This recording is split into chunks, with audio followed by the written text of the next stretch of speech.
नमस्कार दोस्तों, welcome back to our channel friends. मैं आप सबका अपने चैनल स्टॉक्स फॉर लाइफ में बहुत स्वागत करता हूं। Welcome to STFL family. DFL members, बात की जाए आज मैं एक ऐसे स्टॉक के बारे में डिस्कस करने वाला हूं जो इसके पहले मैंने कभी रिव्यू नहीं किया, लेकिन यस स्टॉक फंडामेंटली हमें अच्छी दिखाई पड़ती है। एक अच्छा खासा इस कंपनी ने वेल्थ भी क्रिएट किया है। अभी तो गाइस एक बहुत बड़ी ब्रेकिंग न्यूज़ में निकल के आ रही है और इसका जो इम्पैक्ट है मंडे के दिन दोस्तों ज़रूर पॉजिटिव पड़ना चाहिए। कभी भी कोई स्टॉक में कोई न्यूज़ आती है, मैं आपको उसका इम्पैक्ट समझाने की कोशिश करता हूँ। न्यूज़ पॉजिटिव भी हो सकती है, नेगेटिव भी हो सकती है, और न्यूज़ की वजह से गाइस बहुत लोगों ने सही टाइम पे बहुत स्टॉक्स में एंट्री भी की है। इसलिए अपडेट रहना बहुत ही इंपॉर्टेंट हो जाता है, आइदर आप उसको होल्ड करें या फिर ना करें। इसी बीच में गाइस एक विस्फोटक खबर है, एक विस्फोटक शेयर में, और उधर पे रणनीति क्या होगी। चाहे तो उधर पे स्विंग ट्रेड भी कर सकते हैं, मैं आपको प्लान नहीं बताऊंगा, जहां पे आपके एसएल हिट होने के चांसेस बहुत ही कम हो जाते हैं। तो जी हाँ, लॉन्ग टर्म में क्या बेट बनता है, क्या न्यूज़ है, और शॉर्ट टर्म में क्या टारगेट हो सकते हैं, सब कुछ डिस्कस करूंगा। चैनल फर्स्ट टाइम होंगे सब्सक्राइब कर सकते हैं। इस तरह की क्वालिटी कंटेंट को सबसे पहले एक्सेस करने के लिए now without delaying any for time let's begin.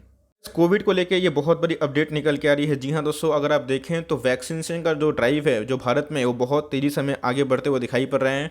और बहुत जगह पे दोस्तों बहुत लोगों का सेकंड डोज भी कंप्लीट हो चुका है, लेकिन अभी भी जो वैक्सीन्स हैं उसकी किल्लत हमें देखने को मिल रही है। और वैक्सीन्स की जो डिमांड है अभी भी पूरी करनी है, नॉट ओनली इन इंडिया दोस्तों, इंडिया के बाहर भी। तो ऐसे बहुत सारे वैक्सीन वाली कंपनी हैं जो बाहर से भी इंडिया को सपोर्ट कर रहे हैं, और इंडिया के भी बहुत सारे वैक्सीन मैन्युफैक्चरर है जो अपने आप में ही वैक्सीन को डेवलप कर रहे हैं और इधर पे वैक्सीनेशन ड्राइव को मजबूत कर रहे हैं। लेकिन मेक श्योर दोस्तों, हमेशा हर एक वैक्सीन की न्यूज़ पॉजिटिव भी होती है, लेकिन उसका इम्पैक्ट शॉर्ट टर्म ही पड़ सकता है, लेकिन लॉन्ग टर्म में उनके फंडामेंटल्स ही काम आते हैं। तो मेक श्योर दोस्तों ध्यान रखिएगा। तो इधर पे अगर आप देखें तो कैडिला हेल्थ केयर की बात की जाए तो उनको नॉड मिल चुका है जाइकोव डी कोविड वैक्सीन को लेके। तो जी हाँ दोस्तों, ये अब वैक्सीन डेवलप करेगी और इनका जो नाम है वैक्सीन का, आप देख सकते हैं कि जाइकोव डी, यही दोस्तों इनके नाम देखने को मिलेंगे। अब जो इनका वैक्सीन है कहाँ यूज़ होने वाला है उसको एक बार चेक कर लेते हैं। तो पता है कि जो वैक्सीनेशन ड्राइव हमें देखने को मिल रहा है, इसमें जितने भी इंडिविजुअल पार्टिसिपेट कर रहे हैं, वैक्सीनेटेड हो चुके हैं, उनकी जो एज ग्रुप है वो 18 प्लस हमें देखने को मिलती है। लेकिन दोस्तों जो बच्चे हैं जिनका एज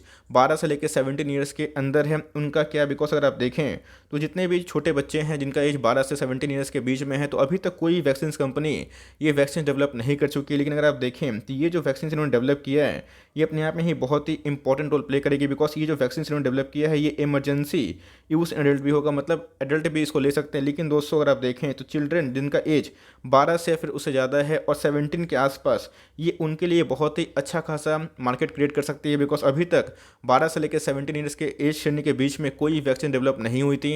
और गाइस ये वैक्सीन इन्होंने डेवलप कर लिए हैं जो अपने आप में ही इनके शेयर को और भी रॉकेट बना सकती है। तो जी हाँ, शेयर प्राइस में पिछले कुछ समय से एक अच्छा खासा करेक्शन देखने को मिल चुका था, और इधर पे कंपनी लार्ज कैप है और एक प्रूवन मल्टी बैगर भी है। लेकिन इसी बीच में हमें देखना है रणनीति क्या होगी। तो ये सोचो, ये जो डेवलपमेंट है इनके लिए बहुत ही पॉजिटिव है, और इसका जो इम्पैक्ट हमें मंडे के दिन इनके शेयर प्राइस में ज़रूर देखने को मिल सकता है। इस जाई को वी डी के नाम वैक्सीन के नाम के द्वारा ये अपना जो कोविड वैक्सीन है वो मार्केट में लॉन्च करेगी। अगर आप देखें तो इनके शेयर प्राइस का जो भाव है वो 550 के आसपास दिखाई पड़ता है, और लास्ट एक कारोबार की बात की तो हमें फ्लैट कारोबार देखने को मिल रहा था।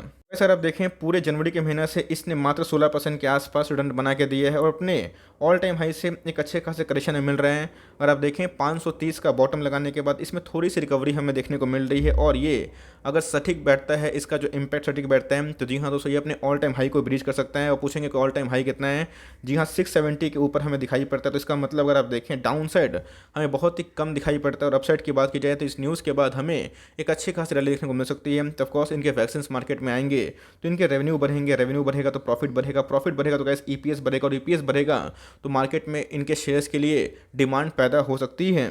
ऐसे तो मैंने आपको शॉर्ट टर्म रिटर्न प्रोफाइल दिखाया, लेकिन अगर आप देखें लॉन्ग टर्म प्रोफाइल तो इधर पे 7000 के आसपास इस कंपनी ने पैसे बना के दिए। रिटर्न की मैं बात बोल रहा हूँ परसेंटेज में, तो अगर आप देखें 17 के बाद हमें गिरावट देखने को मिल रही है। तो जी हाँ, अगर आपको फार्मा में निवेश करना है बहुत स्टेबल कंपनी पे, तो यस आप डिविस लैब पे, लॉरस लैब पे, इन सब पे नज़र बना सकते हैं, बिकॉज उनका जो चार्ट पैटर्न है बहुत ही स्टेबल है। लेकिन कंपनी की बात की जाए तो फंडामेंटली बहुत ही अच्छी बात है देखने को मिलती है। लेकिन यस कोई वीकनेस है उसको मैं क्लियर करूंगा। तो क्या इधर पर लॉन्ग टर्म बेट बनता है या फिर शॉर्ट टर्म बेट, क्योंकि मंडे हो या फिर उसके बाद वाले दिन या फिर उसके बाद वीक या फिर नेक्स्ट महीना, इसका जो पॉजिटिव इंपैक्ट है इस शेयर में ज़रूर देखने की उम्मीद है, बिकॉज इसी की वजह से शेयर प्राइस में हमें मंडे के दिन, मैं लास्ट मंडे की बात बोल रहा हूँ, इसमें 8% के आसपास तेजी देखने को मिली भी थी।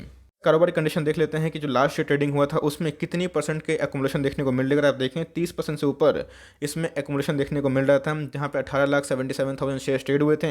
उसी अगेंस्ट में अगर आप देखें तो 6,16,600 डीमेट में ले जाया गया था। अगर आप देखें तो इसका जो हाई है 673 के आसपास है और जो शेयर का भाव है 550 के आसपास दिखाई पड़ता है। तो इसका मतलब डाउन साइड की बात किया तो बहुत ही ना के बराबर है। तो इधर पर अगर आप स्विंग ट्रेड लेते हैं तो मेक श्योर दोस्तों अपने एसएल ले काम करें। तो उधर प्लानिंग क्या बन सकती है उसको एक बार चेक कर लेते हैं।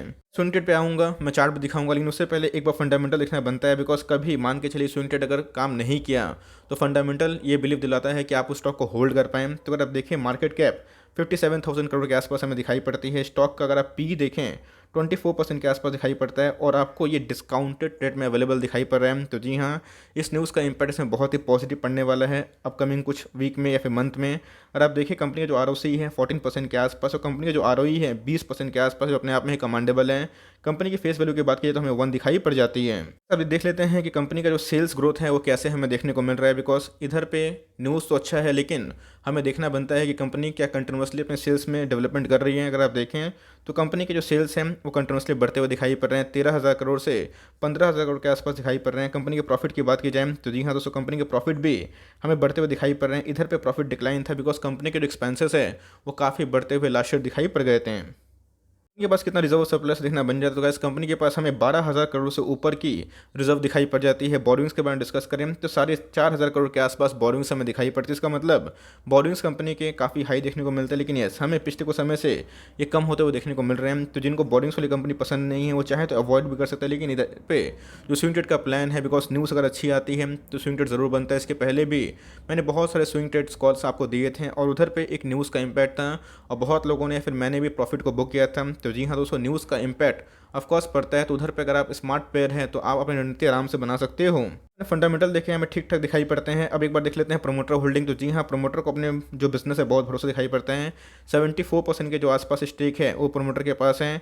एफआईएस की बात की जाए, डीएस की बात की जाए तो उनका जो स्टेक है हमें एक अच्छा खासा देखने को मिलता है। मतलब मार्केट में ज़्यादा माल है ही नहीं। और पब्लिक की बात की जाए तो पब्लिक ने बहुत ज़्यादा पैसे पंप किए हैं, जिसकी वजह से हमें एफआईएस और डीएस ने कंटिन्यूसली प्रॉफिट बुक करते हुए देखने को मिले हैं। बट कोई भी स्टॉक को आप सही मार्जिन पर उठाते हैं और सही स्टॉप लॉस लिए काम करते हैं, अगर आप स्विंग ट्रेड लेने वाले हैं तो भाई आपके पैसे ज़रूर बन जाते हैं।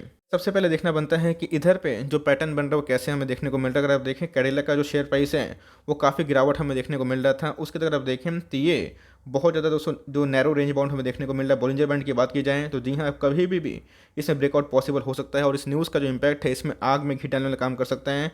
आरएसआई के बारे में डिस्कस करें तो अभी भी दोस्तों बहुत ही वीक देखने को मिलता है। अगर आप देखें तो इधर पे ये कंप्लीटली ओवरसोल्ड हो चुका था और अभी की बात की जाए तो 46 के आसपास है। मनी फ्लो इंडेक्स की बात की जाए तो उसमें रिकवरी हुई है, लेकिन इधर पे वीकली चार्ट की बात की जाए उसमें सिनेरियो कुछ और देखने को मिल रहा है। मैंने आपको कल ही के दिन एक बॉलिंजर बैंड के ऊपर आपको बताया था, दिखाया भी था कैसे आप उसको यूज़ करके आराम से पैसा कमा सकते हैं। तो जी हाँ दोस्तों, मेरे हिसाब से अगर आप इसमें एंट्री करना चाहते हैं तो 500 का एसएल लेके आराम से इसमें लॉन्ग टर्म के लिए एंट्री कर सकते हैं। तो अगर इसमें न्यूज़ का इम्पैक्ट पॉजिटिव पड़ता है तो जी हाँ दोस्तों, ये अपने 650 के लेवल को भी टच कर सकता है। तो मेरे हिसाब से रिस्क टू रिवॉर्ड की बात की जाए तो यहाँ पे 1:1 के आसपास दिखाई पड़ता है। तो आप चाहें तो इधर पे 500 का एसएल लेके अपना जो प्लानिंग कर सकते हैं। इधर पे एसएल मैंने 500 इसलिए लिया है बिकॉज इसके हिट होने के चांसेस बहुत ही कम हो जाते हैं। बिकॉज अगर आप देखें तो अभी भी दोस्तों जो हिस्टोग्राम के बार्स हैं छोटे मोटे देखने को मिल रहे हैं, तो ऑफकोर्स ये जल्दी ही एक बुलिश क्रॉसओवर दे सकता है। वैसा नहीं कल निकल देगा बिकॉज वॉल्यूम्स की बात की जाए तो पहले जो बहुत ही शॉर्ट हो गए थे अभी डिक्लाइन देखने को मिल रहा है, लेकिन जल्दी ही इसमें इस न्यूज़ का इम्पैक्ट पॉजिटिव पड़ने वाला है। आरएसआई के बारे में डिस्कस करें जो पहले बहुत ही ओवरबॉट जोन में था, अभी की बात की जाए तो काफ़ी वीक हो चुका है। तो अगर आप चाहें तो 500 का एसएल लेके इसमें फर्दर अपने पोजीशन को इनिशिएट कर सकते हैं। टारगेट जो आपका होगा 650 के आसपास, लेकिन मेक श्योर बिना 500 का एसएल लेके काम ना करें। इधर पे उनके लिए हम जो स्विंग ट्रेड लेना चाहते हैं फॉर लॉन्ग टर्म कंपनी खराब नहीं है, कंपनी फंडामेंटली अच्छी है, लेकिन यस मार्केट में एक बेटर विकल्प है। लिए हुए हम तो होल्ड करें और लेना चाहते हैं तो बेटर विकल्प के बाद इसको चाहें तो चूज़ कर सकते हैं। लेकिन स्विंग ट्रेड अगर आप लेते हैं तो भाई मेक श्योर 500 का एसएल के बिना ना लें। आई होप मेरा वीडियो के लिए हेल्पफुल था। कंटेंट सिला तो लाइक कर दिएगा, चैनल फर्स्ट टाइम होंगे तो याद से सब्सक्राइब करना भूलिएगा। फर्दर कोई डाउट उसको ड्रॉप कर सकते हैं, कुछ रिव्यू चाहिए उसका नाम भी ड्रॉप करना भूलिएगा। I would love to make a video on your demand guys. मिलते हैं जल्दी ही, तब तक के लिए bye. Thanks for watching friends, God bless you all.